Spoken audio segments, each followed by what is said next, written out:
பாலக்கோடு அருகே அடையாளம் தெரியாத வாகனம் மோதியதில் இருசக்கர வாகனத்தில் சென்ற கல்லூரி மாணவர் சம்பவ இடத்திலேயே பலியானார். தருமபுரி மாவட்டம் பாலக்கோடு அடுத்த மல்லுப்பட்டியைச் சேர்ந்த ராமலிங்கம் என்பவரின் மகன் அரவிந்த். இவருக்கு வயது 18.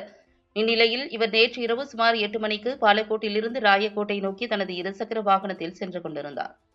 பின்னால் தனது 17 வயது நண்பரான ஹரி என்பவரை உட்கார வைத்துக் கொண்டு சென்றார். வெள்ளிசந்தை அடுத்த மல்லுப்பட்டி அருகே சென்று கொண்டிருந்தபோது எதிரே வந்த அடையாளம் தெரியாத வாகனம் மோதியதில் அரவிந்த் தலையில் பலத்த காயம் ஏற்பட்டு சம்பவ இடத்திலேயே உயிரிழந்தார். மேலும் இருசக்கர வாகனத்தில் பின்னால் அமர்ந்திருந்த ஹரி பலத்த காயமடைந்தார். தகவல் அறிந்து சம்பவ இடத்திற்கு வந்த மகேந்திரமங்கலம் காவல்துறையினர் அரவிந்த் உடலை மீட்டு பிரேத பரிசோதனைக்காக பாலக்கோடு அரசு மருத்துவமனைக்கு அனுப்பி வைத்தனர். மேலும் பலத்த காயமடைந்த ஹரியை மீட்டு மேல் சிகிச்சைக்காக தருமபுரி அரசு மருத்துவக் கல்லூரி மருத்துவமனைக்கு அனுப்பி வைத்தனர். இச்சம்பவம் குறித்து மகேந்திரமங்கலம் காவல்துறையினர் வழக்கு பதிவு செய்து விசாரணை நடத்தி வருகின்றனர்.